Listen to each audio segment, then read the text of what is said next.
অন্যদিকে বাংলাদেশে নিষিদ্ধ হলো আওয়ামী লীগ। হাসিনার আওয়ামী লীগকে নিষিদ্ধ ঘোষণা ইউনূস সরকারের। সন্ত্রাস বিরোধী আইনে আওয়ামী লীগকে নিষিদ্ধ ঘোষণা করা হয়েছে। অন্তর্বর্তী সরকারের উপদেষ্টা পরিষদের এই সুপারিশ। ইউনূসের নেতৃত্বে উপদেষ্টাদের বৈঠকে সিদ্ধান্ত নেওয়া হয় অপরাধ ট্রাইব্যুনাল আইন সংশোধনের প্রস্তাবেও অনুমোদন। সংশোধনী অনুমোদনের ফলে যে কোনো রাজনৈতিক দল, তাদের শাখা সংগঠন এবং সমর্থক গোষ্ঠীকে শাস্তি দিতে পারে ট্রাইব্যুনাল।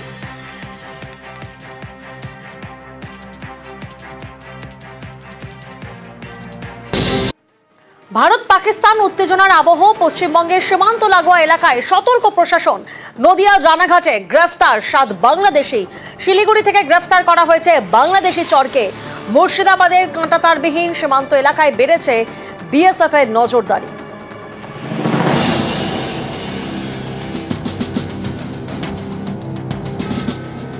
মুর্শিদাবাদ ভারত বাংলাদেশ সীমান্ত ঘেঁষা জেলা। এখানেই নিমতিতা সীমান্ত। এপারে মুর্শিদাবাদের শামশেরগঞ্জ, ওপারে বাংলাদেশের রাজশাহী। দুদেশের মাঝখানে বর্ডার গঙ্গা। মুর্শিদাবাদে ভারত বাংলাদেশ সীমান্ত 272 কিলোমিটার। অনেক জায়গাতেই কাঁটাতার নেই। শামশেরগঞ্জের নিমতিতা সীমান্তেও কাঁটাতার নেই। নিমতিতা সীমান্ত সবসময় থাকে নিরাপত্তার কড়াকড়ি।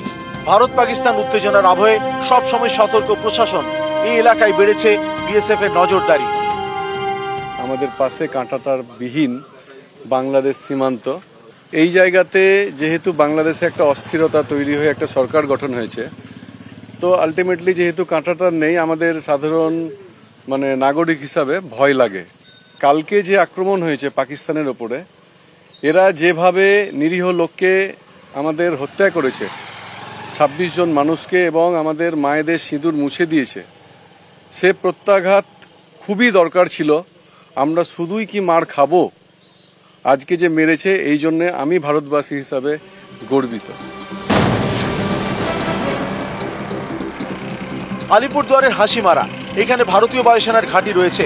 এই ঘাঁটির পাশের একটি গাছে উঠে বৃহস্পতিবার সেনা ছাউনিতে নজরদারি চালাচ্ছিল এক যুবক। তাকে গ্রেপ্তার করে জয়গা থানার পুলিশ। বৃহস্পতিবার গ্রেপ্তার, শনিবার সেনা ছাউনি লাগোয়া এলাকায় তল্লাশি। এদিন স্নিফার ডগ নিয়ে তল্লাশি চালায় পুলিশ।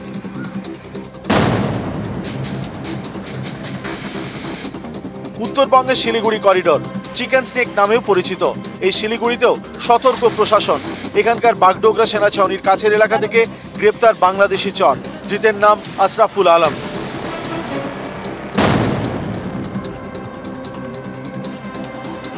সীমান্তে নজরদারি, তাও অনুপ্রবেশের ছবি। নদিয়ার রানাঘাটের ধানতলা থেকে গ্রেপ্তার 7 জন বাংলাদেশি। এই 7 জনের সঙ্গে রয়েছে 2 জন শিশু। ধানতলা পুলিশের দাবি, নদিয়া থেকে বাংলাদেশ ফেরত যাওয়ার সময় শুক্রবার রাতে তাদের গ্রেপ্তার করা হয়। নিউজ 18 বাংলা।